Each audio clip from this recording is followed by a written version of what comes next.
In December 1997, the movie Titanic, directed by James Cameron, was released. Grossing around $28 million in its opening weekend, it was not an overly impressive opening but started to gain legs over the coming weeks, shattering the previous record of over $900 million held by Jurassic Park, the best movie ever made. Sorry Pixels, nobody, not even the studio, saw this coming, and after the dust settled, nobody saw that record being beaten. We're never gonna beat Titanic, nobody can. Titanic went on to win 11 Oscars, including Best Picture, Best Cinematography, and the award for the worst acceptance speech in human history. I'm the king of the world! But what Titanic did was establish James Cameron as a director that can somehow tap into a mainstream audience that other directors can't. My dad even likes The Terminator, and he only watches Gladiator and Braveheart. You should watch Top Gun, son.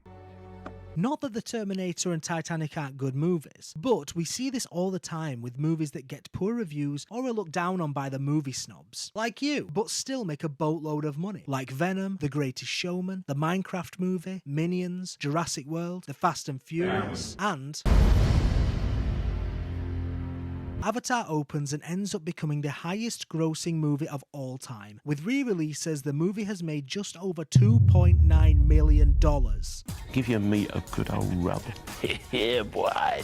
But how does Cameron do this? The Avatar movies are considered well-made, but bland, uninspiring, a glorified tech demo, and movies that have left no cultural impact. And yet they still have your friend at work saying, "Dude, I am so excited for Avatar." Sick, I wanna fuck a horse. How does this director strike lightning twice with the most mainstream of audiences? Before Titanic, Cameron was churning out some of the most well-regarded movies of all time, like Aliens, Terminator 1 and 2, and The Abyss. But in 1994, Cameron started his work on Avatar, even writing an 80-page treatment for the script. But according to Cameron, the technology wasn't ready yet for his vision. I don't think you're ready yet, man. But now it's 2009, and the world is ready for our mate James's vision. I think you're ready. Millions spent. The lead role turned down by Matt Damon. You will never meet an actor who turned down more money than me. Technological boundaries being pushed, and 3D being the main source of marketing. My name is Shavingfome with the foam spelt wrong, and today we are talking about Now, for a few house rules, I will be talking about both Avatar movies, and no, I will not be talking about the 3D. I saw it, it was fine. Now, where were we? Avatar 1 starts out with our top lad and main character, Jake Sully. I'm Hitler's top guy. Just a drunk guy who was previously in the military. And, oh yeah, his legs don't work. When your legs don't work. Jake lives on Earth, but when his brother dies, he is asked if he would like to join the Avatar program on the planet Pandora, in which he will take his brother's place in transferring his consciousness into an Avatar body. Now, when Jake becomes the Avatar, he will have mastery over all 4 of the elements. Now, setting Jake as ex-military, who has lost the ability to walk, is a great way to help the audience form a connection with the lead, and you immediately feel sympathetic for Mr. Sully. You know, his legs have died, his brother just died, it's a bad time for him. I broke my back. When Jake gets to the alien planet Pandora, we are introduced to a whole cast of charismatic characters, like Sigourney Weaver, who plays Lady, Giovanni Ribisi, who plays Man, Michelle Rodriguez, who plays Action Lady, Stephen Lang, who plays Action Man, and the best character in the movie, Max.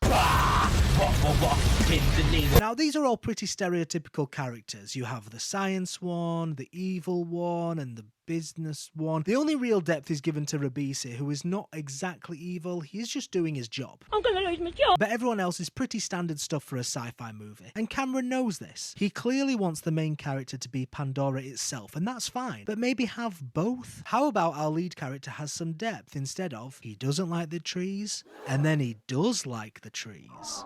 From here, it's setting up the characters. Yes, Unobtanium sounds dumb. Unobtanium. Sam Worthington has all the charisma of English food, but hey, it's all okay so far. And yeah, it's Pocahontas in space. Not to rust. The fuck you say to me, you little shit? Jake finally gets into his avatar body, and this is the first good scene in the movie. As I said, placing Jake in a wheelchair instantly gains a connection with the audience. You immediately want him to succeed. But when our lead gets his new body, Sully starts causing a fuss, getting up quickly, breaking out, out and running around. The reaction is great because it furthers your bond with the character. It's good to see him happy, running around, feeling a sensation he hasn't felt in years. It's a great human moment. Unfortunately, the movie does drop this instantly. I understand, we probably couldn't watch Jake struggle to walk for 2 hours, but this point could have at least lasted after this scene. I mean, straight away, the lad is climbing trees like it's nobody's business. I presume it's years. Surely that would take longer than 4 seconds to get used to. When your legs work like they used to. In this scene, we are introduced to Sigourney Weaver's avatar and Jesus Christ! it's been talked to death, but yes, the effects for the most part are great, but the design on her character is some mad, uncanny valley shit. So Jake becomes the avatar, acts like a dickhead, and then goes to sleep? What the fuck? I guess that did take a lot out of his legs. After his kip, they go out into Pandora for patrol, I guess, just to see the sights, and then they get attacked by a silky lion. Now, one thing I remember about this movie is that some of the animals have the same raw files as the dinosaurs in Jurassic Park. Oh, come on, James, you can make Titanic, but you don't have the budget for a new sound engineer. It's so distracting. I just wish I was watching Jurassic Park. Yeah. Jake runs away and gets stranded all alone in Pandora, and here is where we need to talk about. Avatar is dead. As I said before, the look and the world of this movie are its main selling point. Cameron is clearly okay with the plot and the characters being secondary. As he has said before, these are just tech demos to him, giving him an outlet to push technology as far as he can. I warned you guys in 1984. You didn't listen. So let's start with the real world sets, the human looks, the things that weren't completely created in a computer. They're okay. It's amazing how many fun sci-fi ideas can come across so bland. Like they are made to appease the widest audience possible. I think I may have just figured out how James is so successful. You have mech suits that are grey and bland. Aircrafts that are grey and bland. Sci-fi interiors that are grey and bland. Do you know what I mean? Yeah, I mean... You have an endless budget and artists that want to create whatever you want, and this is what you came up with? Great. I get it, this cold nature of the human designs contrasts with the ethereal, dreamlike design of Pandora. I understand this, I just wish the designs were a little more interesting. Boring. But Pandora, what's going on here? I got to admit, some of this is pretty nuts, but I feel the contrast goes too far. Like I'm sitting at my office job, leave the room, and all of a sudden I'm in a Simpsons episode. The human design is so bland and the Pandora design is so technicolor and outlandish that it feels like a different world, in a garish way, not a wondrous way. For the most part, everything looks great, but the plants are just plants that go. The animals have the Pokemon problem of being a slight adjustment on something we have on Earth. Voici reine. And the Na'vi design is so bland. Yes, it's just Pocahontas in space. Some of the creature designs are fun, but these lion things and its kids are way too silky looking. It's like a lion with the skin of a dolphin. Also, I hate the design of the big red bird. I will not elaborate. Now, I'm not gonna lie, I did get sucked into the world eventually, and I think the main reason for this is the integration of real-world props and the CGI world. The bland, sterile, military human look contrasts very well with the technical nightmare that is Pandora. For most of the movie, these are kept separated. However, when integrated, they lend a sense of heft and weight to the action of the world. Back to the plot. So, our lead character is stranded at night in Pandora. The little silky rats start attacking Jake, and I gotta say, somehow the effects here when Jake lights the fire somehow look wonky and amazing. It again feels like I'm watching The Simpsons. But here is where we run into our second main character, Neytiri, who is sexy as fuck! Jesus Christ, I never knew I wanted to fuck a smurf. The trees tell Neytiri not to kill Jake, and don't worry, we will get to this. Neytiri then saves Jake. Jake chases Neytiri because what the fuck else is he going to do? Neytiri tells Sully that she saved him because he has a strong heart. What the hell does that mean? Man couldn't even fight off a few dogs. This is my alter ego. This is one of the better scenes in the movie. The camera is following the characters as they move along the trees. Jake and the audience are exploring the world together while we are getting character development and motivation. It's good stuff. We are learning about the world, the characters, and Jake even has time to set up his decoy plan. Very nice, James. Wait, do I like this movie? This scene ends with the trees choosing Jake, and once again, I will get to it. Then our two leads are then halted by the warrior chief, I think, of the tribe. Oh Jesus, even the horses have Jurassic Park sounds. I should have mentioned this earlier, but why the Chief's design is so terrible, I have no idea. Another alien that should be in a Far East Movement music video. If I was you, girl. Neytiri leads Jake to the main part of the tribe, and we even meet the leader, who is Neytiri's dad. Aww. He's definitely gonna die later, so don't bother. Jake tries to shake the tribe leader's hand. Why would you? Then we establish that the tree has chosen Jake for some reason. I'll get to it. And Neytiri must train Jake in the way of the Blue Man Group. Jake says the iconic line, My cup is empty. yeah, it looks like it, you bag of sand. And our two leads go to bed in a leaf. What the hell? What if Jake's avatar falls out? Who cares? I don't care. Also, it's established in this scene that Neytiri's mum can read the will of Ewa. Oh, by the way, Ewa is their god. It's the trees, basically. But can she actually? I mean, people that claim that in real life are bullshit, so is she just chatting shit? You the devil! So Jake wakes up. He's still helping the military. Here we get one of the standout lines of the movie. Find out what the blue monkeys want. And this nerd guy's jealous of it. Oh, by the way, I didn't mention the nerdy guy. He gets a gun later, don't worry about it. I got a gun. But of course he's jealous. This nerd has been studying the Smurfs for years, and this dickhead rolls along with one brain cell and just starts going, Okay, I'll be a tree. You ruined my night completely. We now get Jake's first training session, I guess. It's basically Neytiri saying, hey, this horse. Then we cut back to the nerd saying, the legendary floating mountains of Pandora? Heard of them? Obviously not. His brother died. He doesn't know any of this. You stupid. We then come on to the montage section. Here is the plot device in which we can skip 3 months of training. To be fair, it's not a bad device. Jake starts leaving video logs and they play over the montage. It's all good. It keeps you up to speed. It establishes a passage of time and creates believability that Jake would have more durable legs. There is a nice moment in which Jake says that Sigourney Weaver's character is treating him better because he's integrated with the Blue Man Group, and that means that she may be able to integrate back in with them. It seems that she was teaching them at some point. It's not really established, but I guess that's how they can speak English. So Weaver is using Jake, and that's kind of a problem because everyone uses Jake. I'll get to it. It's also here where we discover our lead's main character trait. He has an awful tattoo. That's why he's the GOAT. Cause I'm trying to get a piece of that culo. Also, the nerd is nicer to Jake now. Glad that plot point went somewhere. I get you want to spell out to the audience that time has passed, James, but you can't just pick up and then discard character arcs like they're your submarines. Neytiri gives Jake some me eyes, which is all very rushed, and the montage ends with them killing a silky dog. Now, it's all well and good talking about the flow of energy, and that energy is only borrowed, but I am pretty sure that dolphin rat did not appreciate you killing it. It's like if I killed a rabbit for food and tried to sound spiritual saying, oh, don't worry, one day I will die. Well, yeah. Fucking hippies. So as part of his final test, Jake must choose a bird to shag. It's all very odd. I love the choosing scene with all the birds flying away from him. It's like me in a club at the end of the night trying to find a girl to bring back with me. I asked 100 girls on a date to overcome my social anxiety. Would you want to go on a date with me? Oh. But look out, Jake's in trouble. He is struggling and Neytiri cares about him all of a sudden. Again, it's all very rushed. I will get to it. Before laying with the bird, Jake says, You're mine.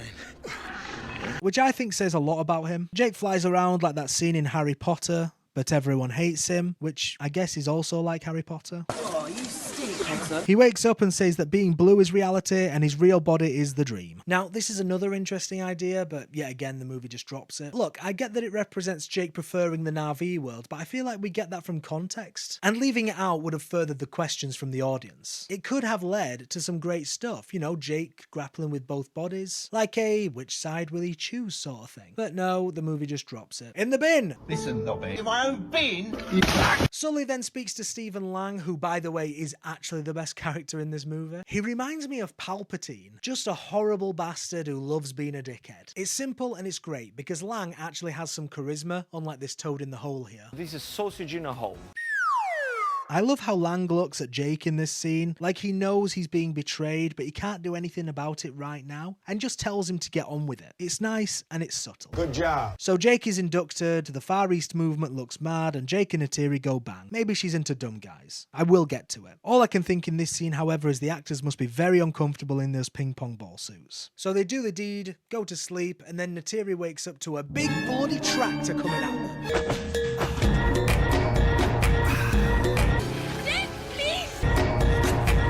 This is a good scene. It's kind of mirrored later, but every time they do the whole Jake's body is asleep because the human body is awake, it's all good stuff. It's tense, exciting, fleshes out the lore of the Avatar program, and cutting between the mundane nature of human Jake eating breakfast to the cries and panic on the other side is just the cherry on top. Also, we get another Giovanni line. Keep going, Elmo. This man could not give a shit about anything other than the company. I love it. Jake tries to tell the Na'vi the truth about his plan, but he gets pulled out and collapses. Once that's all sorted, the gang and corporate have a roundtable discussion on why it's wrong to deforest an entire planet. We get maybe the best line in the movie. They're just goddamn trees.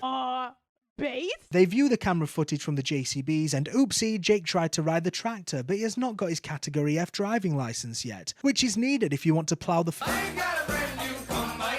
Ribisi lets them back into their avatar bodies to get Eiffel 65 to move because Stephen Lang is going to blow up their big tree where they live. Oh yeah, that's where all the Unobtanium is, don't worry about it. Gotta say I like how Ribisi lets them back in to save the Na'vi. He's not a monster like Lang, he's just doing his job. Ah, well done James, you've made a character with more than one layer. So Jakey Boy tells the Na'vi and they are pissed, especially Natiri who just gave up her V card. A virgin, you haven't had full sexual intercourse. No, I haven't. The blue people decide to stand and fight airships with sticks and rocks and lock up Sigourney Weaver and Jake. Aww. The Smurfs stand outside the big tree,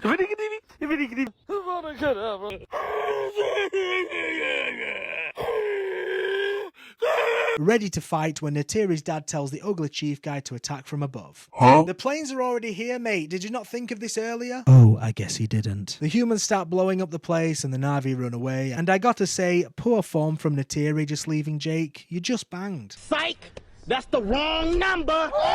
Now, the destruction of the big tree is the best scene in the movie. James cuts between the wide shots of the trees, lending a sense of epic scale, the planes firing at the tree, and the Na'vi on the ground experiencing the destruction. All three combine to put you in this epic, horrifying experience that really puts you in the shoes of the characters. Make you feel like Spider-Man? And the wide shots themselves do a great job of establishing the importance of this landmark to the audience. And would you look at that, we have the first piece of actual great music in the movie.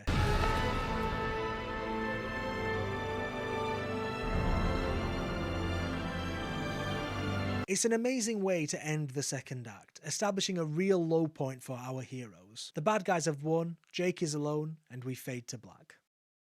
Never mind, Olivia Rodrigo just breaks them out of prison and they escape to fix everything. Great. Also, the best character in the movie is back. You know it's good when Max is back. As the Scooby Gang are escaping, Stephen Lang starts shooting at them, and he doesn't even need a mask. What a legend. Oh yeah, by the way, humans can't breathe on Pandora. You get it, you've seen the movie. I can't breathe!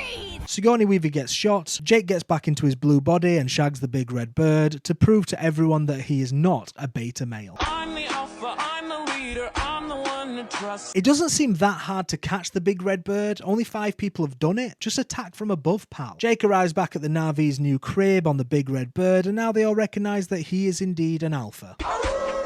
Natiri wants his D again, and I gotta say, gold digger much? Gold trigger, hell yeah. Gold digger. Oh, that's a gold! The Blue Man Group tried to save Weaver with a convenient plot device in which they act like the Beijing Olympics opening ceremony. Yeah, leave us alone!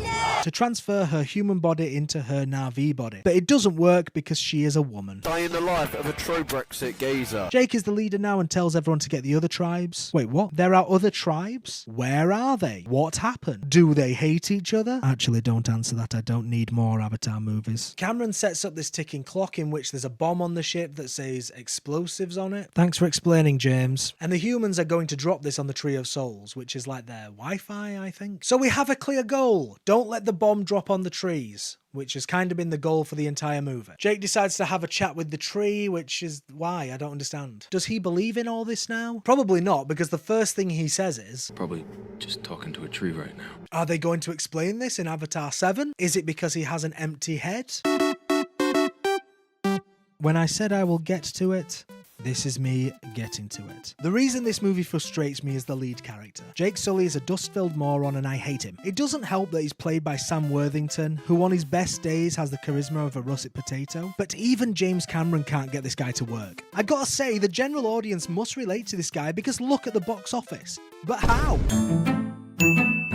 Jake gets into his avatar body and straight away eats a random fruit. What if it's poisonous? Jake is always touching the plants. Stop touching the plants, dickhead. When he is running with Neytiri, he is still slapping the goddamn plants. Jake tries to shake the leader's hand. You know they hate you, what are you doing? Jake sends camera messages to the humans saying the Na'vi won't leave, leaving Lang all the justification he needs to bomb them. He has an awful tattoo. He said "you are mine" to that bird before shagging it. Jake leads the Na'vi to war, knowing full well they can't win, and if it wasn't for the gods sending the animals, they would have all died. In the final battle, while everyone is dying, Jake is just flying around aimlessly. I still can't get over that tattoo. The problem is everyone else is rolling all this. Awa chooses Jake for some reason, even though he's the worst. Sigourney Weaver is using Jake for her own gain. The military are using Jake for their own gain. The blue people are using Jake for their own gain. Stephen Lang is using Jake for his own gain. Meanwhile, Jake is just sat there like a deer in the headlights. My cup is empty. He is so passive, and I get he kinda learns to take some action, but everything is thrust upon him out of plot convenience so badly that it makes him so unlikable. And the one thing that kills me the most is Neytiri wants his D and is willing to break tradition for him, even though we have seen them speak maybe 10 words to each other. Everything is so rushed and contrived that it breaks my brain. I currently have 15 subscribers. I should not be getting this mad. Let's get back to it. Jake chats to the tree, says there's no more green on Earth. Wait, what the fuck? Neytiri says Awa doesn't take sides. Yeah, let's see how that goes. Stop fucking lying. And it's final battle time. Jake is the only one with a gun. Did they only have one gun? Oh, the nerd has a gun. Yeah, I'm sure he will be very useful with that. Oh. Never mind. So the fight takes place over the Hallelujah Mountains. Heard of them? And when I mentioned earlier that the best aspect of the design is the human elements mixing with the Pandora elements, it mainly happens here. I love it when a big arrow just goes into a normal bloke. The ugly chief dies. No. Anyway. Michelle Rodriguez dies. Anyway. And it's the lowest point of the battle. As I said, Jake is flying around aimlessly during all this. Then Jesus sends all the animals in. It's all very glorious and happy. Recognize miracles. It's just there in the air.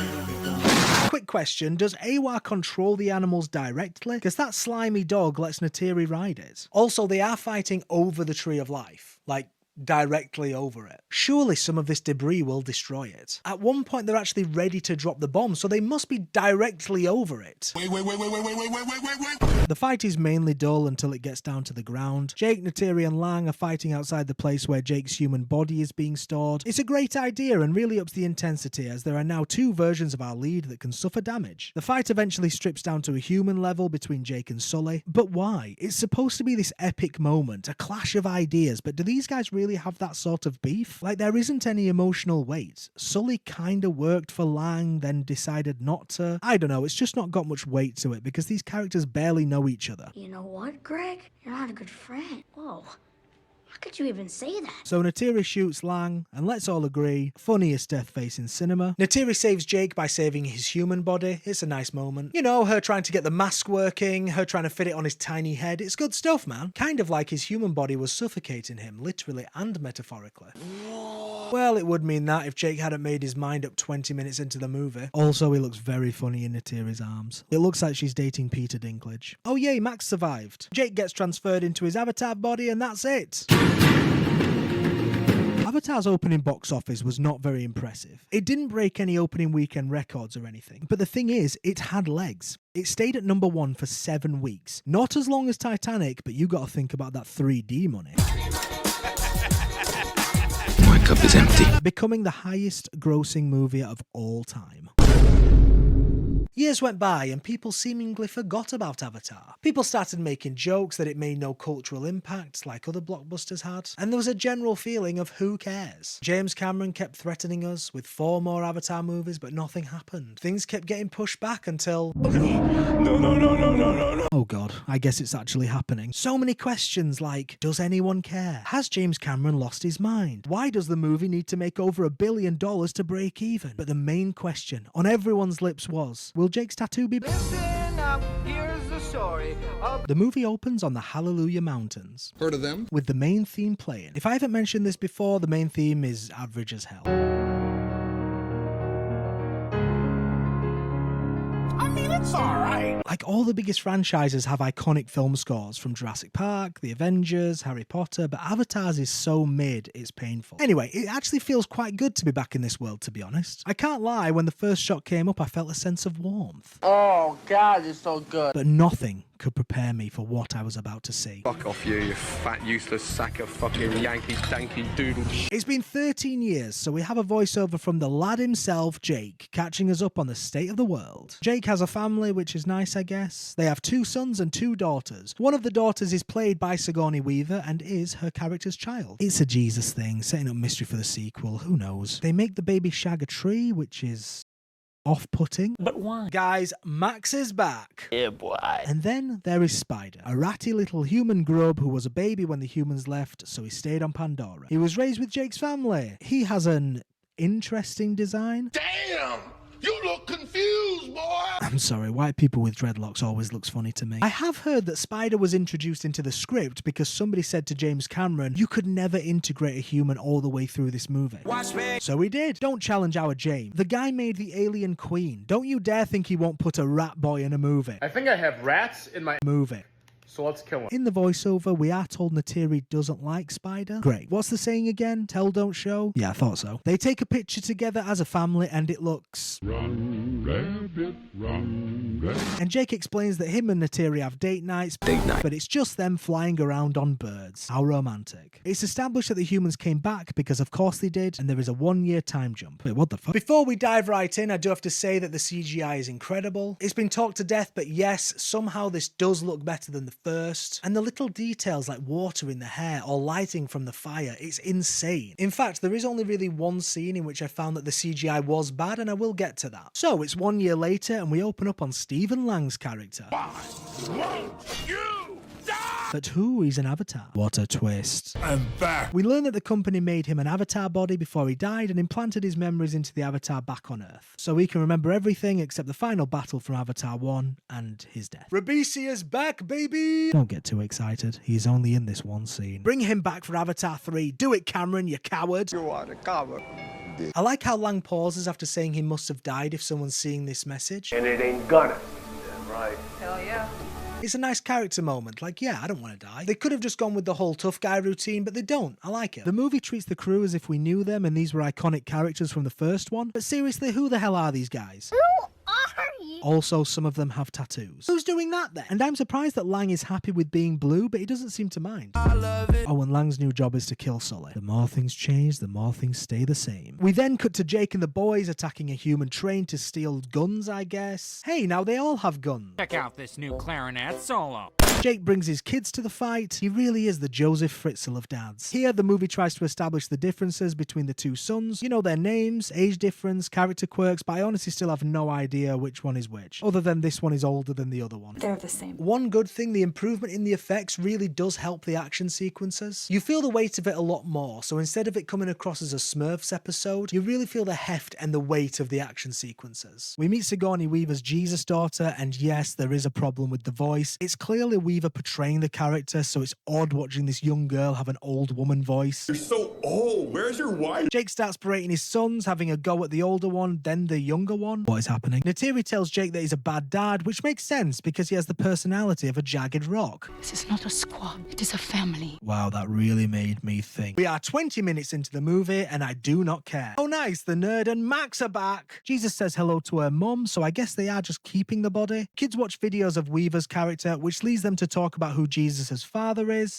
It's God. Your father was Zeus? Which leads to talking about Spike's father. Spoiler alert, it's Stephen Lang. Oh, by the way, when they are discussing Virgin Birth's father, they think it's the nerd. So they think he snuck into the facility and banged a dead alien. Heard of them? I mean, it makes sense. Just look at the weeb. Weaver's daughter then says she would kill herself if that was the case. I would drink acid. Yeah, fair. Cut to Lang. He arrives on Pandora and meets General Lady. She's barely in it. She looks like a mum who was put in an exosuit. She says that the Earth is dying, so Pandora is going to be their new home. So does that mean that they're killing all the Na'vi? She says pacify the locals, but what does that mean exactly? My God, I am so bored and it's not even been an hour. I'm gonna kill myself. Stephen Lang goes out on his mission while the kids are out playing or something like that. The kid slaps a plant like her dumb dad. Ewa puts those fireflies around the Jesus character like her dumb dad. And Spike says, "That's where your dad and my dad fought." How do you know this? Now Lang is supposed to be blending in, but the whole squad are in camo, so well done. This also outs them straight away. The kids get caught. Lang immediately recognizes his own son. What the hell? How? What? Spider recognizes his dad, which makes more sense. Lang crushes his own skull, which could represent something interesting, but doesn't. It's just a cool guy moment. The Alpha is angry. And Jake and Natiri save their kids. Also, Natiri looks very sexy in the rain. Notice how I'm blowing past a lot of this because it is not interesting. And there is a bigger movie problem at play here that I'm going to get to. Lang captures Spider, and I got to say, the integration of Spider into the world is amazing. So because they are hunting them, Jake and the family decide to leave the tribe. Jake says, "This family is our fortress." I agree, Jake. Use the kids as human shields. Then Jake leaves and gives the chief title to another ugly bloke. The family makes the journey to the waterland and oh my god, we are 49 minutes into this movie. The family then meet the water people and the twist is that they're a lighter shade of blue. We get this iconic line. Is that supposed to be a tail? Yeah. I feel you, man. 6 inches is average, don't worry about it. One of the sons and the chief's daughter want to bang, okay? Okay. Oh hey, Kate Winslet is back playing Ronald. Go! Ah, so this is what would have happened if Jack survived and Rose didn't. The light blue people speak English, but how? Everyone is racist to them, saying they have demon blood. You're a racist. You don't like me because I'm blue. And the best part of the movie happens in which Jake and the other clan leader are looking at each other like, yeah, I'm sorry about my bitch wife. Wake up and meet the wife, Susan. The light water lads accept the demon freaks into the tribe and yes, do you see the problem here? This is Avatar 1. The movie has just started. Every moment I live is agony. From here on, it's a montage of them learning the way of the water. But guess what, dickhead? We are an hour in. This was maybe the 20-minute mark of the first movie, but because it's been 13 years, we have an hour of catch-up before the actual movie starts. It's been so long. This is the biggest problem with the movie. Cameron clearly wanted the awe and wonder back, and he fucking loves the ocean, so hey, combine the two. But the problem is you need to give the characters a reason to move there. We're leaving. And Cameron has unlimited budget and complete creative control, so there you go. We have an hour set up to reset the status quo. No! We have montages of the family learning how to shag a fish like Jake did in the first movie but with a horse and a bird. We have the kids learning the language just like Jake did in the first one. We have the kids getting along and proving themselves to the locals just like Jake did in the first one. I can't get enough. Also, while we are seeing this for the second time, we are seeing it for the third time because Stephen Lang's character is going on a parallel journey to Jake. So he's learning how to speak the language and shag the bird, but instead he doesn't learn anything, so what's the point of us being here? Daddy, chill. So in the montage, we have Jake's son shagging a seahorse, kids learning the language and breathing, Jake riding a seahorse. He chooses the hardest one to ride because he's dumb as a box of rocks. Don't worry, he masters it in pretty much the next scene. And Jesus being weird, mastering things very quickly. Again, this is not answered in this movie. And that's about it. Wow, this truly is the way of the water. The way of water. Yep, thanks for that. The light blue twats start bullying the darker blue twats for some reason. Is that supposed to be a tail? They're teenagers, who cares? Jake's son calls one of them fish lips. Back off, fish lips. Mate, look at yourself. Then they start scrapping. The kids get told off by Big Daddy Blue, and there is a cute interaction here between one of the sons, who knows which one, where Jake asks, That's what the other guys look like. it's nice, it's relatable. Well done, James. This movie does have a problem in that Natiri is barely in it, and when she is in it, she is the best part of the movie. Then one of the dumbest moments in the movie happens in which the light blue boy asks the younger son to hunt outside the reef because it's where the men hunt. You just had a fight. This is clearly them messing with you. And the whole time they are looking at each other like, hey, yeah, hey, what an idiot. Come on, man, it's right in front of you. But he goes anyway because I guess he's like his dad with the brain of David Beckham before he learned to speak. Football, that's all I've wanted to do. Then they leave him, because of course they did. Bearded shark turns up to attack the lad, and this is one of the moments in the entire franchise in which the CGI honestly does look wonky. Bearded shark looks like it's been ripped out of a PS3 cutscene. A nice big whale saves him. Whoa!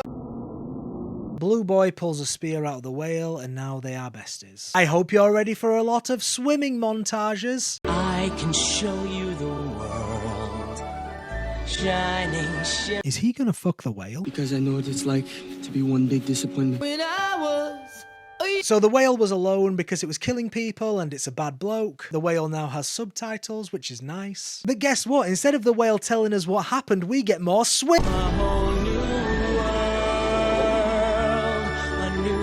The other kids go to the Tree of Life, whatever that is. Jesus plugs into it and has a stroke. She sees her mum, and my god, they have really de-aged Sigourney Weaver. She looks like she has a Snapchat filter on. Give me a chance. I'll treat you right. Oh hey, the nerd and Max are back. Let's hope nobody catches them going to jail. Oh. Pregnant Kate Winslet saves Jesus and they all start bonding. Maybe the real Avatar were the friends we made along the way. Next we are introduced to these whale catching lads. The only notable thing being that one of them is played by Jermaine from Flight of the Conchords. His American accent is dodgy, and he's here to look conflicted and make quips. I thought you were the intelligent species here. Some whales show up, who cares? They're only here so the audience can form a bond with them before they get hunted later. Lang attacks a sea village looking for Jake, and before they land, the leader of the village says, "Be calm. How do you know English?" The son shags the whale and finds out the whale isn't actually a bad bloke. There is some bold backstory in which the whales don't kill, but he organised the whales to kill, but he didn't kill, blah blah blah. It's obvious and you see it coming the second the whale is introduced. There's another scene of the son and the light blue lass wanting to bang, but why? So it's time to capture some whales. I do like how in-depth the hunting scene is, showing that the humans have come up with a system on hunting these huge beasts. I did good, mate. But my god, it lasts forever. Shut up. We are now officially 2 hours in. This hell is almost over. Oh hey, the best music from the franchise is back. Kate Winslet is sad over the whale and says, She was the composer of songs. Just like the first movie, Jake has to stop blue people from attacking war machines with sticks and rocks. But sorry, Jake, your kids have gone to warn the bad bloke whale, so you have to go there anyway. Then the kids are captured. Great. But not yet. Fight! The humans go out to capture the bad bloke whale, but Jermaine is on the boat this time so he can make quips. Who's got the harpoon now? I wish there was a line from any of the human characters about saving the human race or something. Not the whale hunters, but the rest of the humans are here to make Pandora a new home. And if this was mentioned, it would add a more human wrinkle to the motivations that could help the audience sympathize. But no, colonialism is bad. It's final battle time. Here is where the third act officially begins. There's not that great low point like in the first movie. In fact, this movie barely has any structure. The movie has a first act, which is an intro. The second act is just the first act, and then it dives straight into the third act battle. It's all very odd and it throws the pacing off massively. To start off, the battle is quite dull. It's basically an underwater chase for the kids, but I do not care about any of these characters, so why bother? The only notable part of this section is, wait, the flying dragons can swim? I guess they are just big birds. This is all here so that the humans can capture the kids and get Sully to attack. All the Na'vi line up, and when Jake tells the light blue parents that they have their kids, the reaction is so funny. Got our kids. Your daughter, Suk, Loak. Okay. The second part of the final battle starts when the big whale attacks the ship. Side note, the whales have made a vow not to kill anyone, but when the whale attacks, the music is triumphant. So is the messaging of the movie, nah, killing is alright sometimes actually. It's like not important, like they don't matter. The Na'vi storm the boat, and the problem is I don't know what's practical and what's CGI anymore, but the integration of the real world looking sets and the world, again, is incredible. Although, when the Na'vi start attacking, why does Lang not just kill the kids? He would kill those kids. Destroy the child. One good thing about this movie is the final battle. It comes across a lot better and more satisfying due to so much build-up. I mean, it was not worth it, but it's something. Am I starting to feel not dead? It's been a while since we had an action scene, so this does feel like more of a triumphant moment. I'm alive! By the way, I'm not the sort of guy that needs action in his movies. I just feel the action is the strongest part of these movies because the characters are so dull. So it all boots off. Weaver's character uses the Force and murders a man. Wow. Jake gets Lang off his bird and then leaves him there. What the fuck? Just kill him. The whale hunters decide to still go after the whale even though everything is kicking off. Guys, look around you. Look what's happening right now. Then they die. And Jesus Christ, that guy gets his arm ripped off. The big brother saves the kids and there is this cute interaction here. Who's the mighty warrior? Weaver gets captured again. We were just here. This finale has the Jurassic World problem where you're asking, where the hell is everyone? There were a load of Na'vi and now they're gone. You know your daughter's still in there, right? The big brother gets shot and then they drag him to a rock. His final words of I want to go home are effective. It is a cheap shot because it's kids dying, but it's super effective. Jake's reaction is actually very sad. Even though he's a full blue man, you can really see the pain in his face. It's subtle and it's great. But Neytiri's reaction is amazing. She should be in this movie more. She's the best character. Zoe Saldana is such a great actress that you can tell straight away that she is going to do something drastic. Now, she does do something drastic, but it doesn't really go anywhere. Your boy didn't have to die. How do you know he's dead? This is the start of the third act of the battle. That's right. They're coming for you. You sound so old. Once again, the movie decides to bring the action down to a human level, and once again, it's a great decision. It raises the stakes and the tension. The battle between Sully and Lang works a lot better in this one because the kids are involved. Also, there are emotional stakes because Jake actually did kill Lang in the last one. There is some actual beef between them now. Yeah, Lang can't remember it, but he knows it happened. He crushed that skull, remember? Neytiri does the drastic thing and threatens Spider, and Lang cares? Why? These guys have just hated each other through the whole movie. Where did this come from? That doesn't make sense. And I'm sorry, but Neytiri would kill Spider. Just look at her right now. She would just kill him. Lang and Jake start fighting while the family are under the boat. This truly is the way of water. The way of water. The fight has the Revenge of the Sith or Matrix Revolutions problem, in which the fight gets more and more dull as they move into new environments. Yeah, it's better stakes than the first one, but I don't care that much. Also, where is everybody? Like, where is everyone? There was a whole army of Na'vi earlier. So the fight ends. Spider saves his dad for some reason. Wait, what? It didn't make sense that Lang saved Spider, but the other way around makes no sense at all. It actually contradicts the character. The younger son does a monologue, and it seems like he has his character arc completed, but I don't know what the character arc was to start with. Maybe it's just that he's not a warrior. I don't know. Jesus does some mad shit and saves the family. There's a funeral for the older brother. Jake decides to stay with the lighter blue people, I think. But the next one's called Fire and Ash, so I don't think that's going to happen. Is this going to be every Avatar movie? Just find a reason to move to a different place, learn their ways, see the wonder, get lots of reaction shots and have a big battle, then leave. Great. I think I have died inside. When I first saw The Way of Water, I honestly thought it was better than the first. But watching it again, oh my god, the life just drained out of me. The family drama is so trite and obvious. None of the characters have journeys outside of repeating the first, and I just have no interest seeing the awe and wonder over and over again. But that's my opinion. Nobody knew how Avatar 2 was going to be received, and more importantly, how much money it was going to make. Well, I guess we're getting those sequels Cameron threatened us with. The question I raise at the start of this is, how does Cameron connect with the most mainstream of audiences? What really kicked this video idea off was a guy at work said to me a few weeks ago, "Man, I cannot wait to see that new Avatar movie." I didn't understand. I asked him, does he watch any other movies? And he said, not really. So what the hell is going on? The people I know who actually watch movies didn't watch Avatar 2, and they're not going to watch Avatar 3. But these movies make all the money. I am going to come across as a dick here, but honestly, Avatar is the Imagine Dragons to movies, as Imagine Dragons is to rock music. Its sci-fi elements are there, but it's all so bland. It has a simple story with simple characters, but it all looks amazing. Like Imagine Dragons, which are one of the biggest selling bands of last decade, it's watered down, simple, not very heavy, but it's all there, and it's all very shiny with bells and whistles on. How dare you! Avatar is that. You look at the mech suits, the ship designs, the Na'vi designs, everything is watered down, but it's all still sci-fi. So boring people can turn around and say, I love sci-fi. Have you seen Avatar? Tell him to stop. Also, if you are upset by this, nobody cares. Like what you like, there is no issue with liking Avatar or Imagine Dragons. Shut up. I am just trying to understand why these movies are so popular. And if you love the Avatar movies, let me know. It could just be that I don't get it. Cameron struck big using these same techniques in Titanic, but in that movie, the characters work. I do believe that Rose wouldn't let Jack onto that door. That guy was low-class scum. At this point, I have zero interest in the Avatar sequels, but I guess I'll see them. We all have to keep going to see them. I just want the characters to have an arc, the story to mean something, and for Jake Sully to die. Thanks for watching. This video is sponsored by Jeffrey Epstein. Don't you dare close your eyes.